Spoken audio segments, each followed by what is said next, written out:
नमस्कार। आज हम गणित सीखने नहीं वाले बल्कि उसे सीखने का एक बहुत ही खूबसूरत तरीका देखने वाले हैं।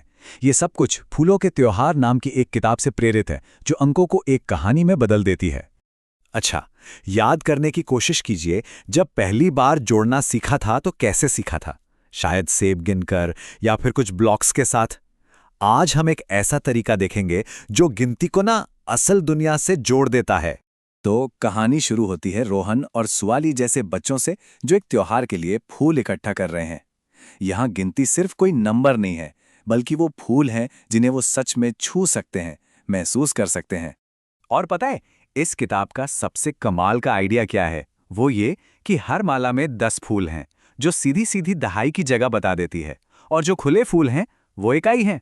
इससे ना बच्चों को प्लेस वैल्यू जैसा मुश्किल कॉन्सेप्ट भी खेल खेल में समझ आ जाता है। तो चलिए इसे थोड़ा और समझते हैं। जब बच्चे अपनी मालाओं और फूलों को आपस में मिलाते हैं तो वो असल में कर क्या रहे हैं? वो कॉलम एडिशन ही तो कर रहे हैं। एक माला और 5 मालाएं मिलकर बन गई 6 मालाएं, और 2 फूल और 3 फूल मिलकर हो गए 5 फूल। देखे कैसे एक असल दुनिया की एक्टिविटी गणित के एक प्रोसेस से सीधे जुड़ गई। ठीक है, तो अब जब सवाल थोड़े और मुश्किल होने लगते हैं तो ये तरीका फूलों से आगे बढ़ जाता है।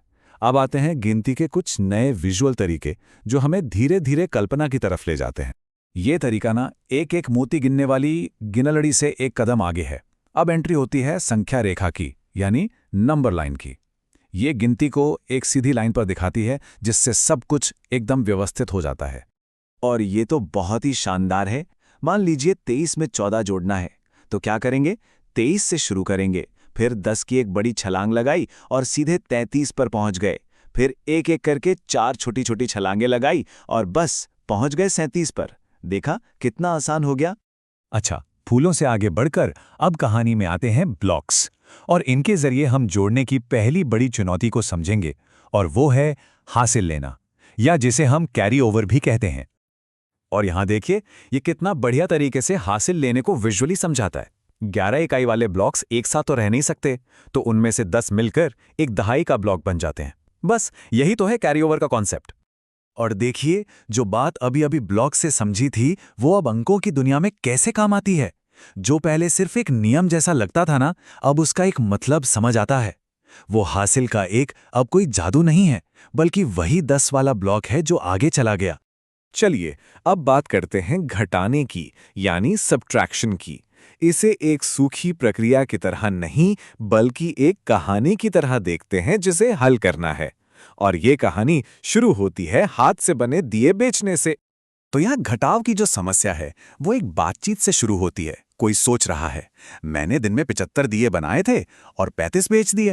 अब गिनकर देखता हूं कि मेरे पास कितने बचे हैं। 1, 2, 3। ये इसे सिर्फ एक सवाल नहीं, बल्कि एक असली जिंदगी की पहेली बना देता है जिसका एक मकसद है। और सबसे अच्छी बात क्या है? किताब ये बताती है कि जवाब तक पहुंचने का कोई एक ही सही रास्ता नहीं होता। आप चाहें तो संख्या रेखा पर पीछे गिन सकते हैं या लाइनें खींचकर काट सकते हैं। ये बच्चों को वो तरीका चुनने की आजादी देती है जो उन्हें सबसे अच्छे से समझ आता है। और फिर आता है वो आहा वाला पल, जब आप इकाई नहीं घटा सकते। जैसे 46 में से 18 घटाते वक्त 6 में से 8 तो नहीं जाएगा। तो किताब क्या कहती है? वो कहती है, मुझे लगता है कि मुझे एक माला खोल लेनी चाहिए। देखिए, उधार लेने या बोरोइंग जैसे मुश्किल शब्द को कितनी खूबसूरती से एक आसान फिजिकल एक्शन में बदल दिया। 10 के एक बंडल को खोलना। ठीक है, अब जोड़ और घटाव को एक साथ रखकर देखते हैं। ये दोनों असल में एक ही सिक्के के 2 पहलू हैं, और इनके रिश्ते को समझना बहुत जरूरी है। ये जो पिरामिड्स है ना, ये दिखाता है कि 3 संख्याएं एक परिवार की तरह जुड़ी होती हैं।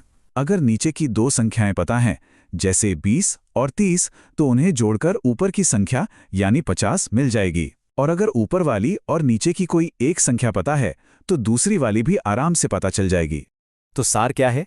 यही कि गणित सिर्फ नियमों को रटना नहीं है, ये एक विजुअल सफर है जो हमें ठोस चीजों से शुरू करके धीरे धीरे कल्पना की दुनिया तक ले जाता है। इस सिखाने के तरीके की ताकत यही है कि ये मुश्किल कॉन्सेप्ट्स को कहानियों और विजुअल तरीकों से इतना आसान बना देता है कि नियम रटने की जरूरत ही नहीं पड़ती, उनकी वजह समझ में आने लगती है। और अब जाते जाते एक आखिरी चुनौती।